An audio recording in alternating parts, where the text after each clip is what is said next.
नमो भगवते वासुदेवाय नमः। 25 अक्टूबर 2023 को पापांकुशा एकादशी है। कहते हैं पापांकुशा एकादशी का व्रत पूर्ण विधि विधान से किया जाए तो इससे अनेकों अश्वमेघ और सूर्य यज्ञ करने के समान फल की प्राप्ति होती है। धर्म ग्रंथों के अनुसार जो मनुष्य कठिन तपस्याओं करने के बाद फल प्राप्त करते हैं, वही फल इस एकादशी पर व्रत रखकर श्री विष्णु जी को नमस्कार करने से ही मिल जाते हैं और मनुष्य को यमलोक के दुख नहीं भोगने पड़ते हैं। पापों से मुक्ति पाने के लिए मनुष्य जीवन भर जतन करता है, लेकिन इस एकमात्र एकादशी का व्रत करने से उसके सारे पाप नष्ट हो जाते हैं।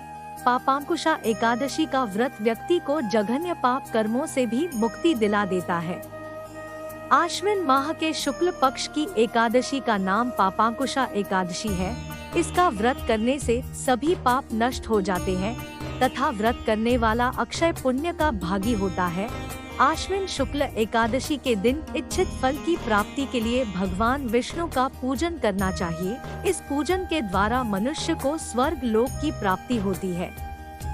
जो मनुष्य कठिन तपस्याओं के द्वारा फल की प्राप्ति करते हैं, वह फल इस एकादशी के दिन क्षीर सागर में शेषनाग पर शयन करने वाले भगवान विष्णु को नमस्कार कर देने से मिल जाता है और मनुष्य को यम के दुख नहीं भोगने पड़ते।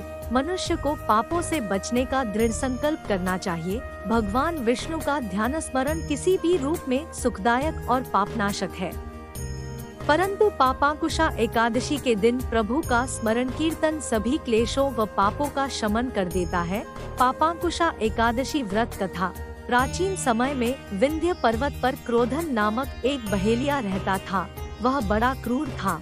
उसका सारा जीवन हिंसा, लूटपाट, मद्यपान और गलत संगति पाप कर्मों में बीता।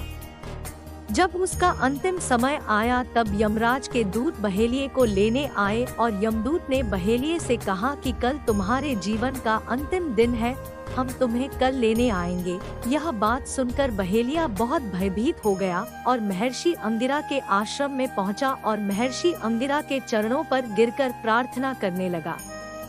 हे ऋषिवर, मैंने जीवन भर पाप कर्म ही किए हैं। कृपा कर मुझे कोई ऐसा उपाय बताएं जिससे मेरे सारे पाप मिट जाएं और मोक्ष की प्राप्ति हो जाए।